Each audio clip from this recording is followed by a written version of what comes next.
Cheerful music, orcas and dolphins jumping out of the water, children laughing and smiling. These are the images that SeaWorld wants to associate itself with. However, this 2014 SeaWorld commercial does not accurately depict what really occurs behind the scenes at SeaWorld.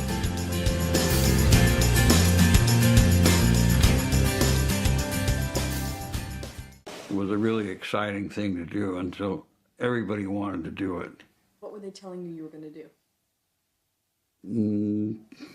Capture orcas. They had aircraft, they had spotters, they had speedboats, they had bombs they were throwing in the water. They were lighting their bombs with acetylene torches in their boats and throwing them as fast as they could to herd the whales into coves. This is real footage of orcas being captured in the wild. This is how SeaWorld parks obtained their first generation of orcas. Today, I will be informing you of why orcas should not be in captivity, because they are separated from their families, artificially bred, and not provided with enough space to swim and live. In the wild, orcas live and travel with their pods, which are units similar to human families. When a baby orca is first born, the mother and baby are inseparable. Orcas differ from many other species of animals who leave their babies at birth to fend for themselves. Although staying with their families is such an important part of the orcas' lives, SeaWorld does not seem to care about this. Orcas in captivity are separated from their family members whenever SeaWorld decides to relocate a whale to a different park. In the wild, orca mothers and their babies stay together for life, but in captivity, this is often not the case. In the next clip, former SeaWorld trainer John Hargrove describes the painful separation of a mother and daughter whale at SeaWorld. Kasaka and Takara were very close. Kasaka was the mother, Takara is the calf. Takara was special to me. They were inseparable.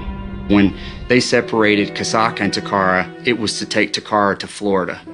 Once Takara had already been stretchered out of the pool, put on the truck, driven to the airport, Kasaka continued to make vocals that had never been heard before. They brought in the senior research scientists to analyze the vocals. They were long-range vocals. She was trying something that no one had even heard before, looking for Takara. That's heartbreaking. How can anyone look at that and think that that is morally acceptable? It's not. It is not okay. I will now talk about how the orcas at SeaWorld are artificially bred. Another issue with SeaWorld is that the whales in captivity cannot mate naturally and form pods as they would do in the wild. In SeaWorld, whale sperm is taken from one male orca and artificially injected into the female orcas. Studies have shown that orcas living in the wild live longer than those in captivity, and SeaWorld's forced breeding of orcas has resulted in 30 miscarriages.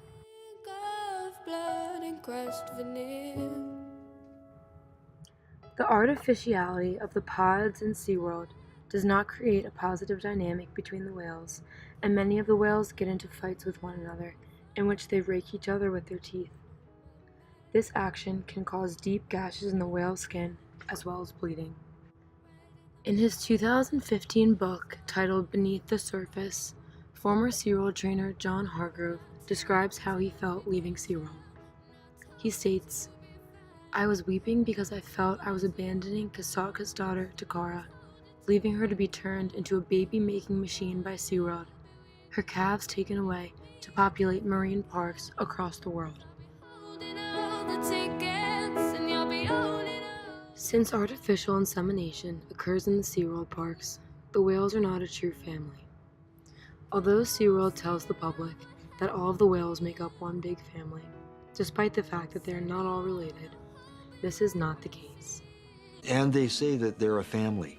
that the whales are in their family. They have their pods, but that's just, an artificial assemblage of their collection, however management decides they should mix them, and whichever ones happen to be born or bought and brought in. That's not a family, come on.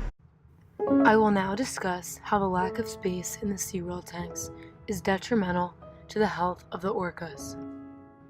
In captivity, the whales do not have enough space to swim, and as a result, many whales suffer from dorsal fin collapse while in captivity. As you can see from the picture, the whale's dorsal fin is folded over. One cause for this is that the orcas in captivity swim circles around their small tanks. The lack of water pressure that would normally be found in the ocean is not there, and the whales do not have enough space to swim, which causes the dorsal fin to lose its straightness. This is an example of what a healthy dorsal fin should look like. Although the facts show that whales in captivity suffer from dorsal fin collapse, SeaWorld has trained its employees to lie to the public in order to keep their reputation positive. 25% of whales have a fin that turns over like that as they get older. Dorsal collapse happens in less than 1% of wild killer whales. We know this. All of the captive males, 100%, have collapsed dorsal fins. With all of the negative treatment of orcas at SeaWorld, you may be asking yourself why SeaWorld continues to house these animals. The reason is revenue for the company.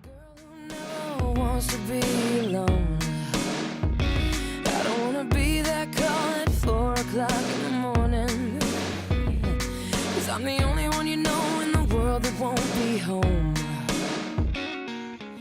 According to SeaWorld's ex-research director John Hall, SeaWorld estimated that 70% of every dollar that came through the gate was due to the presence of killer whales.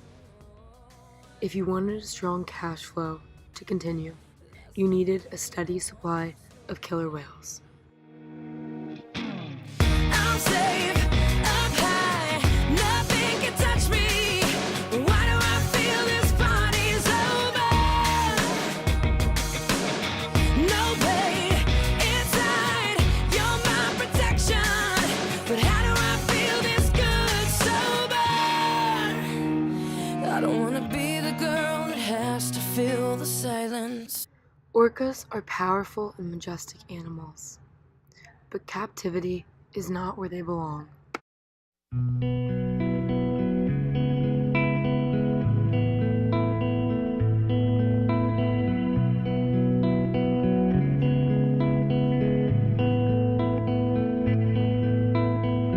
I could find the whole meaning of life in those sad eyes.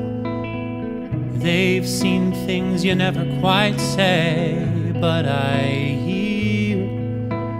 Come out of hiding, I'm right here beside you. And I'll stay there as long as you'll let me. Because you matter to me. Simple and plain and not much to ask from somebody. You matter to me. In conclusion, killer whales do not belong in captivity. Although many of the SeaWorld trainers greatly enjoy the bonds that they share with the orcas, these relationships are not worth the hardships that the animals go through.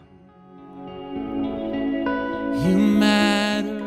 The revenue generated by killer whale shows is also not a valid reason to keep the animals in SeaWorld parks.